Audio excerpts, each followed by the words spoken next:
Se você está nesse vídeo, provavelmente é brasileiro.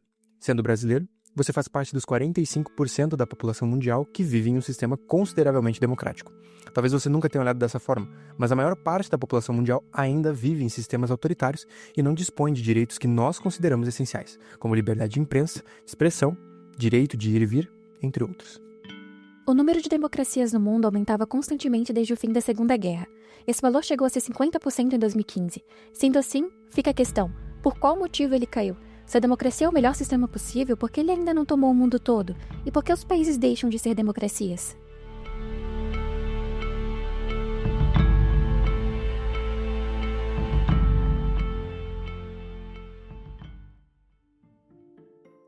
É verdade que a democracia já existe há muito tempo, mas a forma lapidada, forte e sustentável que conhecemos hoje é bem recente.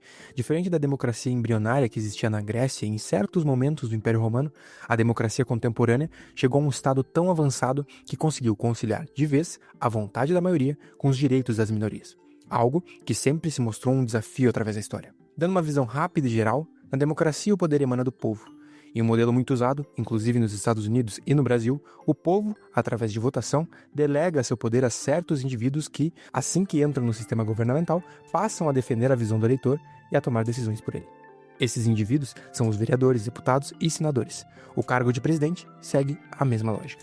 Todos esses poderes são supervisionados pela Suprema Corte, o alto poder judiciário que tem o dever de proteger a Constituição e garantir o pleno funcionamento da democracia. Você pode perguntar: E quem supervisiona a Suprema Corte? No caso do Brasil, os senadores. Assim o cerco se fecha. Um entranhado sistema de pesos e contrapesos mantém a estrutura democrática de pé e impede que um poder subverta o outro. Ou pelo menos, era assim que deveria ser. Democracias não são infalíveis, elas vêm e vão. Algumas fracassam por dentro, outras por fora.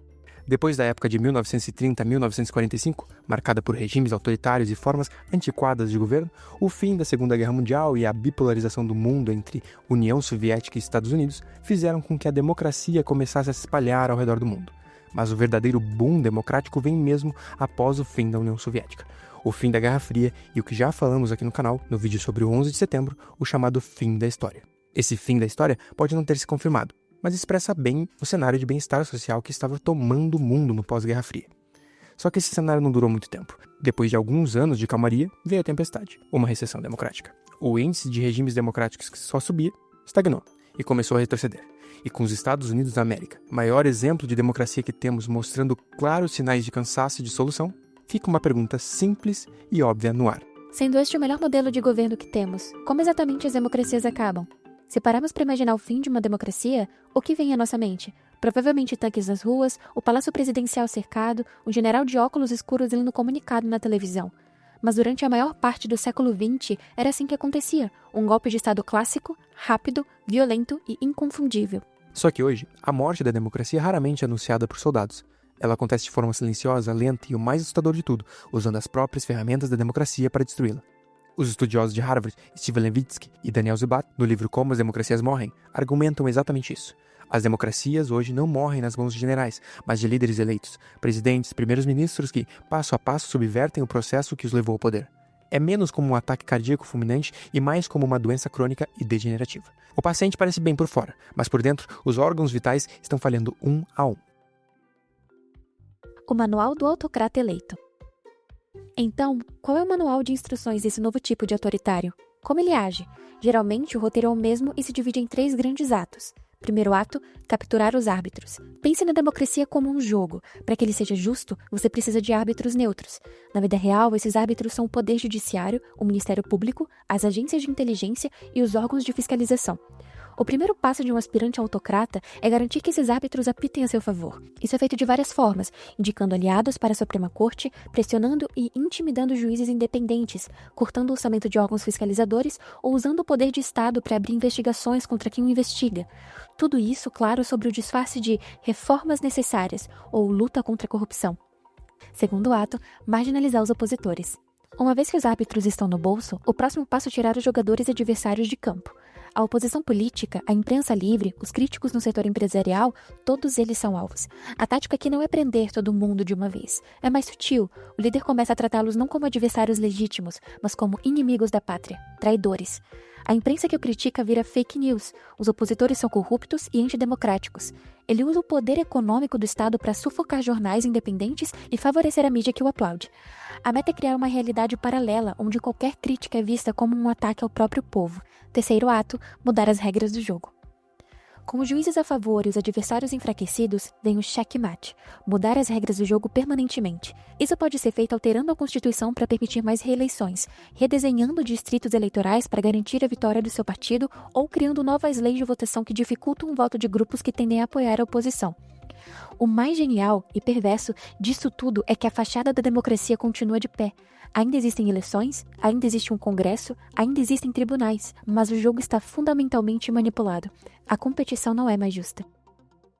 Ok, nesse ponto é natural se perguntar, mas e a Constituição? E as leis? E o sistema de pesos e contrapesos mencionado no começo do vídeo? Eles não deveriam impedir tudo isso? Sim, eles deveriam.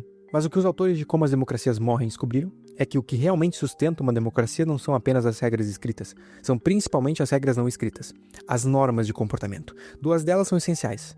A primeira é a tolerância mútua. É a ideia de que, por mais que se discorde de um adversário político, ele é reconhecido como um cidadão legítimo, com o mesmo direito de governar.